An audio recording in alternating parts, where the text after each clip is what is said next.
All right, picture this. Two apartments. Same city, same neighborhood, same monthly rent.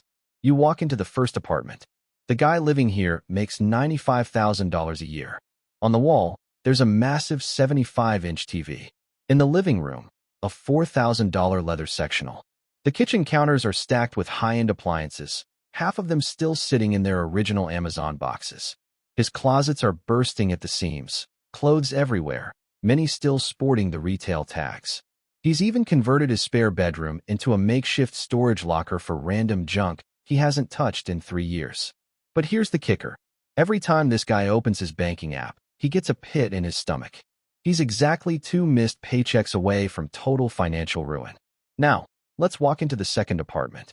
This person makes $52,000 a year, almost half of what the first guy brings home. But when you step inside, the first thing you notice is space.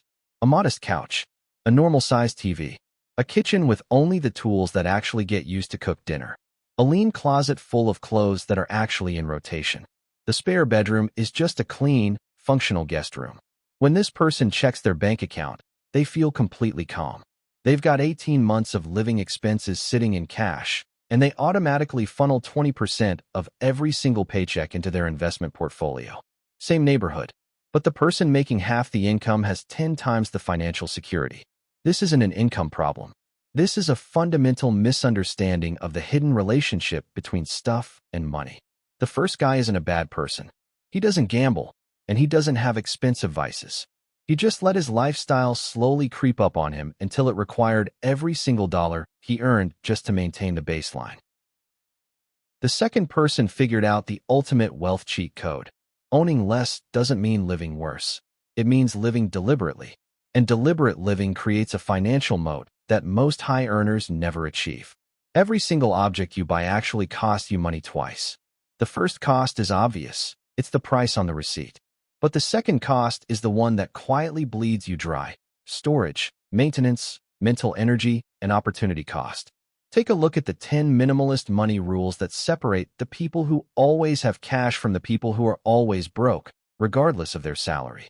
The 10 minimalist money rules. 1. Calculate cost per use before you buy. Don't look at the price tag. Look at the utility. Divide the total cost by how many times you'll actually use the item. A $400 high-quality winter jacket worn 200 times costs you $2 per wear. That $300 specialized kitchen gadget you use twice a year costs you $150 per use. The expensive jacket is actually the smarter, cheaper buy. 2. Apply the replacement test. Walk around your living space and look at your stuff.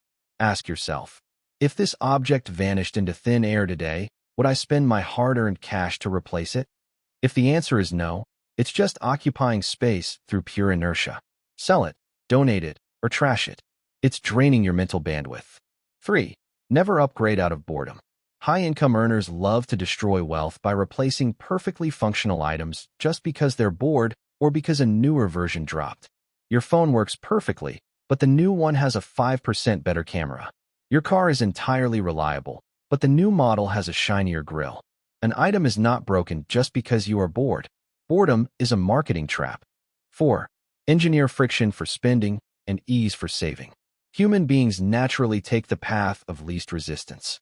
If it's easy to spend, you will spend. To stop spending, delete your shopping apps, wipe your saved credit card data from websites, and enforce a strict 24-hour waiting period on all non-essential purchases. To start saving, set up automatic transfers to your brokerage account on payday. Treat your investments like a bill that must be paid first. 5. Count your possessions religiously. Awareness destroys impulse buying. Pick a category, like t-shirts or shoes, and actually count them. Write the number down. When you consciously realize you already own 47 shirts, buying another one feels ridiculous. You aren't just buying a shirt, you're taking your collection to 48. Implement a strict one-in, one-out policy to keep the inventory capped. 6. Rent or borrow before you buy. We love to fund our temporary enthusiasms. You get excited about camping, so you spend $1,500 on gear, use it once, and let it gather dust in the garage for a decade. Rent the gear first. Borrow the tools. See if the passion survives the trial phase before you lock up your capital in physical objects. 7. Watch out for the lifestyle multiplier. Possessions rarely exist in a vacuum. They bring an entire ecosystem of expenses with them. You don't just buy a boat. You buy a trailer, a hitch, insurance, registration, maintenance, and storage fees. A $30,000 boat easily costs you $3,000 a year just to sit in your driveway. Calculate the full ecosystem cost before you pull the trigger. 8. Define enough before the paychecks get bigger. If you don't draw a financial finish line, your expectations will always outpace your raises. People making $300,000 a year are often just as stressed as people making $80,000 because they never defined what enough looked like. Decide early what size house, what kind of car, and what lifestyle satisfies you, and freeze it there. When your income grows, 100% of the raise goes directly to buying your freedom. 9. Measure wealth by optionality, not stuff. The world tells you wealth is about accumulation, the big house, the luxury car, the flash. It's a lie. True wealth is optionality. It's the ability to walk away from a toxic boss, to take 6 months off to deal with a family emergency, or to start a business without stressing about next month's rent. Liquid cash and investments buy freedom. Stuff buys golden handcuffs. 10. Ditch the annual purge for cyclical decluttering. Most people do a massive spring cleaning, feel amazing for a month, and then slowly buy everything back over the next year. Instead, do micro-reviews. Get rid of 3 things a week. Keep your radar up constantly. This keeps you hyper-aware of your consumption habits and stops the clutter from quietly rebuilding. The virtual cycle versus the death spiral. The relationship between your mind and your money goes both ways. Spend less, save more, more security, less desire to spend. When your investment portfolio is growing and your financial runway is locked down, your urge to buy random stuff completely plummets. Why?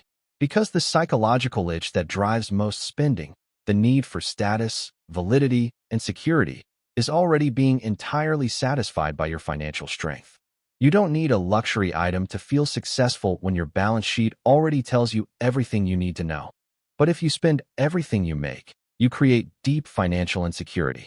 And to numb that anxiety, you turn to the temporary retail high of buying more stuff, which deepens the insecurity. It's a death spiral that only stops when you hit a major external crisis.